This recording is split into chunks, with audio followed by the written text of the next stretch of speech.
Ya, terima kasih Anda masih bersama kami di Kilas Indonesia Pagi. Ya, Bella, Ya. dalam keseharian kita tuh selalu menemukan dua kata yang selalu diucapkan orang. Apa tuh? Yes atau no. Oh. Yes no gitu. Yes, no, yes, no. Iya. Oke. Dan itu juga terkait dengan tema kita pagi hari ini, Dialog Pagi. Kita ngambil tema Have a nice no. Oh iya, biasanya orang kalau ngomong have a nice day, ini have a nice no gitu ya. Kenapa ya? Iya, itu Kita maksudnya apa? Langsung tanya saja ke Mas Ferry, kenapa Iya. kita harus bicara have a nice no pagi?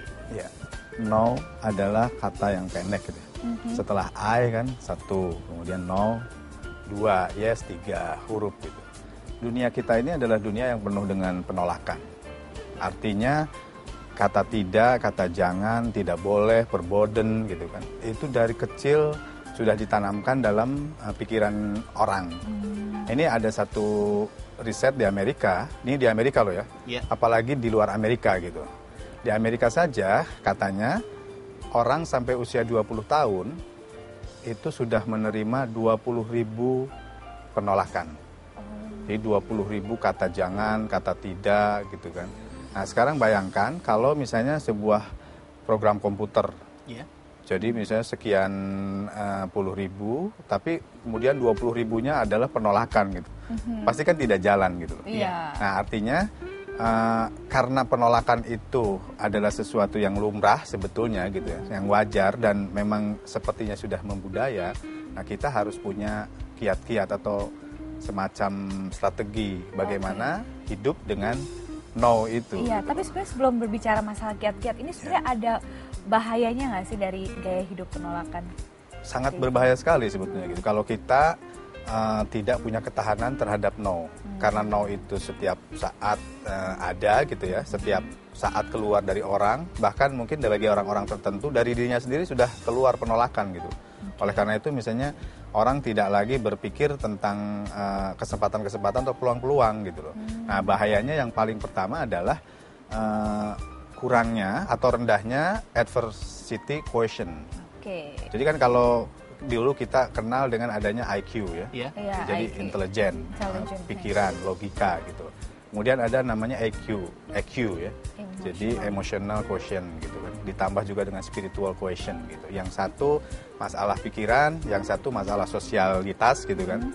Jadi banyak orang yang ada satu contoh yang paling menarik adalah satu lulusan Harvard gitu ya, IQ-nya sangat tinggi dan dia sebagai dosen matematika di sebuah universitas yang paling bergengsi di bidang matematika, Universitas of California gitu.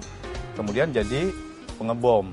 Oke. Jadi dia ngebom teman-temannya gitu, ada 3 orang meninggal dan sekitar 22 luka gitu.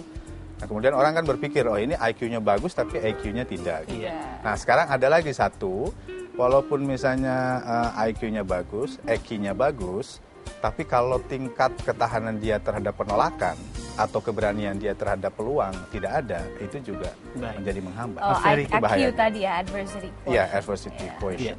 Saat penolakan itu selalu ada hadir begitu banyak begitu kan. Ini kan seolah-olah kita akan hidup dengan penuh penolakan itu. Iya. Bagaimana kita bisa menikmati hidup di tengah-tengah banyak penolakan itu? Nah itu nanti kita akan tahu gitu ya bahwa ada beberapa hal yang bisa kita terima ya atau kita pelajari atau kita perbaiki dari sebuah penolakan. Ada yang misalnya ya penolakan itu karena sudah biasa gitu ya abaikan saja gitu. Nanti mungkin di ujung kita akan bicara tentang apa sih yang disebut dengan high quality penolakan gitu kan. Iya. High quality no, low quality no. Kemudian kita juga harus bisa membaca ini penolakan yang full gitu kan atau penolakan yang dalam rangka yes gitu atau seperti apa gitu. Baik, Oke. tapi itu tadi orang banyak dihadapkan pada penolakan, orang banyak menganggap bahwa penolakan itu negatif. Bisa Iya. Kak penolakan itu diganti menjadi Positif. sesuatu yang positif bagi diri kita? Iya. Ya, Atau at least jadi sesuatu ini- yang memotivasi ya. Iya. Tugas acara program kita kali ini sebetulnya Iya. itu bagaimana memandang sebuah penolakan itu menjadi positif gitu, tidak negatif. Nah, si Paul Gestalt itu yang penggagas EQ, jadi adversity quotient itu dia membagi orang.